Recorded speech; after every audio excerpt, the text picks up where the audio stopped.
అహ్మదాబాద్ నుంచి గురువారం లండన్ బయలుదేరిన ఎయిర్ ఇండియా బోయింగ్ విమానం కూలిపోయి 200 మందికి పైగా మరణించారు. ఇది ఈ దశాబ్దంలోనే అతిపెద్ద విమాన ప్రమాదం.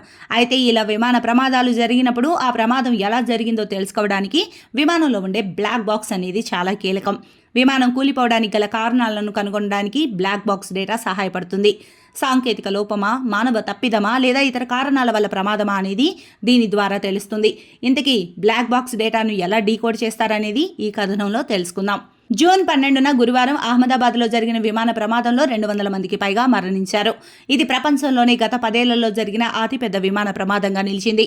విమానాశ్రయం నుంచి లండన్ బయలుదేరిన air India 171 Boeing 787-8 dream liner విమానం టేకాఫ్ అయిన కొద్ది నిమిషాలకే కూలింది. అయితే ఈ ప్రమాదానికి గల కారణాలు ఇంకా తెలియరాలేదు.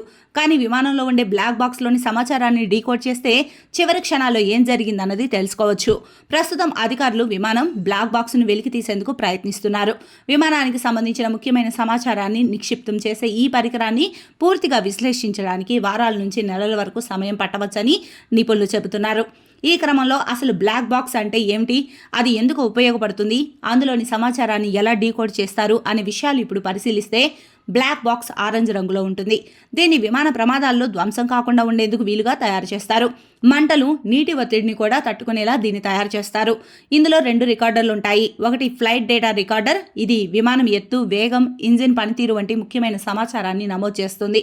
మరొకటి కాక్పిట్ వాయిస్ రికార్డర్, ఇది పైలట్ల సంభాషణలు, రేడియో ప్రసారాలు, ఇతర శబ్దాలను రికార్డ్ చేస్తుంది.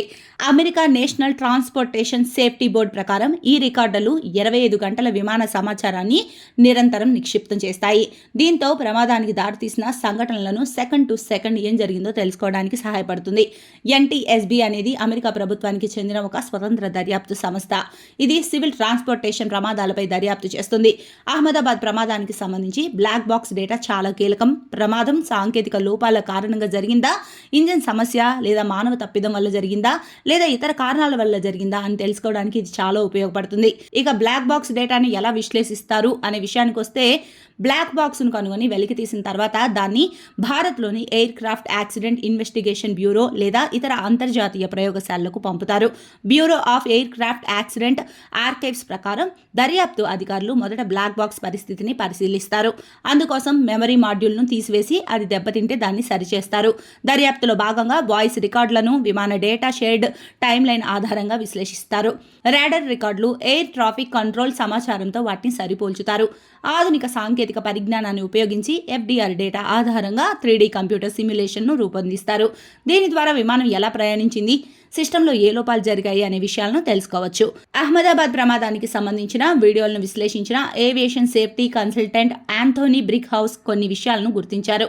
ల్యాండింగ్ గేర్ సాధారణంగా పైకి లేవవలసిన సమయంలో కిందకు ఉండటం వంటి సమస్యలను ఆయన గుర్తించారు. అయితే బ్లాక్ బాక్స్ డేటా ఈ విషయాలపై మరింత స్పష్టత తీసుకొస్తుంది. అయితే ఇది దర్యాప్తు చేయడానికి ఎంత సమయం పడుతుంది అంటే, NTSB ప్రోటోకాల్స్ ప్రకారం ఒకవేళ బ్లాక్ బాక్స్ బాగానే ఉంటే డేటాను సేకరించడానికి 2 నుంచి 4 వారాలు పడుతుంది. ఒకవేళ రికార్డర్లు దెబ్బతిని ఉంటే వాటిని క్లీన్ చేయడానికి, డ్రై రీకన్స్ట్రక్ట్ చేయడానికి ఎక్కువ సమయం పడుతుంది. ఇంటర్నేషనల్ సివిల్ ఏవియేషన్ ఆర్గనైజేషన్ ప్రాథమిక ఫలితాలను 30 రోజుల్లో విడుదల చేయాలని ఆదేశించింది. అయితే డేటాను సేకరించడం త్వరగా పూర్తవుతుందని, కానీ దాన్ని అర్థం చేసుకోవడానికే చాలా సమయం పడుతుందని ఏవియేషన్ దర్యాప్తు నిపుణుడు గ్రెగ్ ఫీత్ తెలిపారు. తుది దర్యాప్తు నివేదిక సిద్ధం కావడానికి సాధారణంగా 12 నుంచి 24 నెలలు పడుతుంది. బ్లాక్ బాక్స్ డేటాను మెయింటెనెన్స్ రికార్డులు, వాతావరణ పరిస్థితులు, సాక్షుల వాంగ్మూలాలతో సరిపోల్చి చూస్తారు. ఆధునిక విమానాలు సెకండ్కు 1000 డేటా పాయింట్లను ఉత్పత్తి చేస్తాయని, వాటిని విశ్లేషించడానికి చాలా శ్రద్ధ అవసరమని ఫెడరల్ ఏవియేషన్ అడ్మినిస్ట్రేషన్ తెలిపింది. అహ్మదాబాద్ ప్రమాద విషయంలో అమెరికా దర్యాప్తు సంస్థ NTSB భారతీయ అధికారులకు సహాయం చేస్తోంది. దీనివల్ల దర్యాప్తు త్వరగా పూర్తయ్యే అవకాశం ఉన్న బోయింగ్ 787 విమానానికి సంబంధించిన మొదటి ప్రమాదం కావడంతో దర్యాప్తుకు ఎక్కువ సమయం పట్టొచ్చు. ఈ ఆధునిక విమానం వ్యవస్థలు అత్యవసర పరిస్థితుల్లో ఎలా పనిచేశాయో తెలుసుకోవడానికి దర్యాప్తు అధికారులు ప్రయత్నిస్తున్నారు.